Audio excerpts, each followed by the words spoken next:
Hey guys, and welcome to another First Impressions video. The video game series in which we look at a recently released game and I give you my first thoughts and impressions on it. Today we're looking at Ultimate StarFighter, which is your pretty standard 16-bit shmup style game.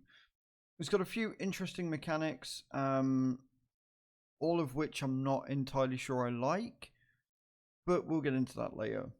As always, we'll go through the options first, and then we will jump straight into the gameplay, although to be honest, there really aren't that many settings available. And it's done in a weird way. You've got your music settings down here, and then your settings here. Now, unfortunately, there are no actual, game settings. There's just your controller settings. And it is important to note that if you don't have your controller on before you boot the game up, if you switch it on whilst the game is already running, it won't detect it properly.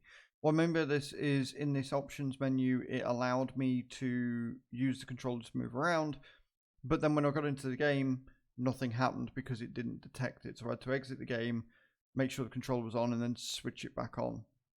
So bear that in mind. You do have a fair amount of volume options here, and I'm very happy to report that they are not all at max. And the controller options are pretty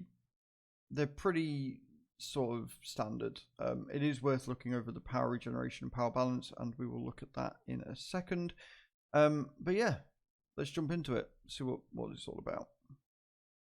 All right, we're in the game now.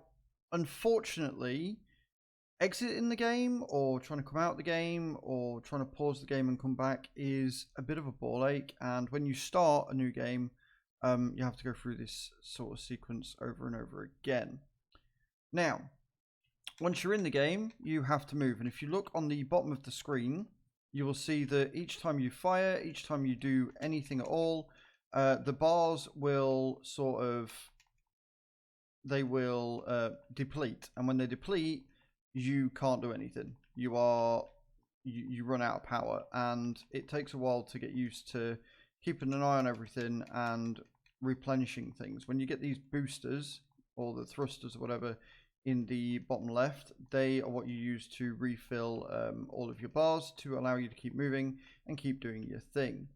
Every enemy will drop something, and you want to be picking everything up that you can in order to keep alive and progress. The enemies are pretty standard sort of shmup mechanics. And the way that this is working is as you go through each stage, it sort of reintroduces or introduces a new mechanic to you. So at the start, you can only move from left to right. You then go through like a bonus stage, and then you're able to move up, down, left, and right. Now, the thing I'm not a huge fan of with the movement is it's sort of like a snap. What I mean by that is if you hold the controller down, it doesn't move all the way across the screen. It's not very smooth. It's sort of like you're moving along a grid, right? So you can only move like one space at a time, and that's really jarring and ruins the experience a little bit. It makes it quite hard to sort of figure out what it is you're doing. It's not bad. I've definitely played better, and the movement is a problem because it makes it feel very, very like it's not smooth. It's not a smooth movement game, and in something that's quite fast-paced, sorry, you need it to be smooth. You need to be able to move where you want to move, the way you want to move, at the speed you need to move, right? Especially in games like this. So the fact that it's sort of like on a grid movement is a bit of a shame. And then you've got to also manage your power levels and everything. So it's a lot to take in. And as a result, it kind of leads it to not be very fun, right? Because it's more frustrating than anything. You're trying to move one way and you can't. You're trying to move the other way and you can't. You're running out of power. If they removed the sort of grid feature of the game, and allowed you to move much more freely, I would probably forgive the power drain system they've implemented because it's actually quite good.